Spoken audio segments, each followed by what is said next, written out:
मध्य प्रदेश सरकार सरकारी अस्पतालों को पीपीपी मॉडल पर निजी संस्थाओं को सौंप रही है। गरीब और ग्रामीण मरीजों के हितों की सुरक्षा कैसे होगी? क्या इलाज सुलभ रहेगा? पब्लिक प्राइवेट पार्टनरशिप इस मॉडल का उपयोग करके न जाने कितनी सरकारी संस्थाओं को प्राइवेट हाथों में दिया जाता है। और जब ये प्राइवेट हाथों में दिया जाता है तो आपको क्या लगता है, उसे प्राइवेट हाथों में जाता है, वो एक बिजनेस बन जाता है। बिजनेस बनने के साथ साथ वहाँ आरक्षण जीरो हो जाता है। मतलब वहाँ ST SC OBC के लोग आरक्षण से नहीं जा सकते हैं।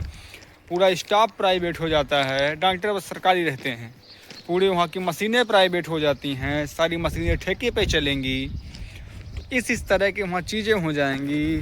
और जब कोई चीज़ प्राइवेट होती है तो ये बात उसमें ध्यान दीजिएगा, वो फिर वहाँ से बिजनेस का आधार बन जाती है, वहाँ से पैसा कमाना चालू हो जाता है। वो सेवा से वो चीज़ हट जाती है, वो व्यापार बन जाता है।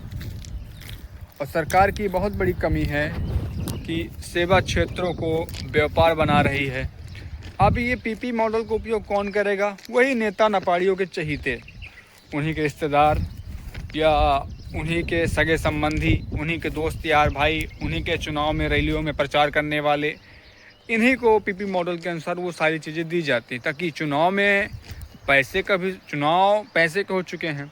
जब वो सारी संस्थाएं उनके पास कंट्रोल में रहेंगी तब उनके पास पैसा आएगा।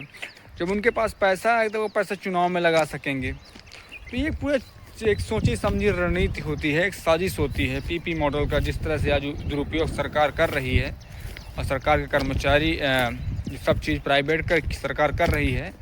तो ये आने वाले दिनों में देश के लिए बहुत बड़ा खतरा साबित होगा।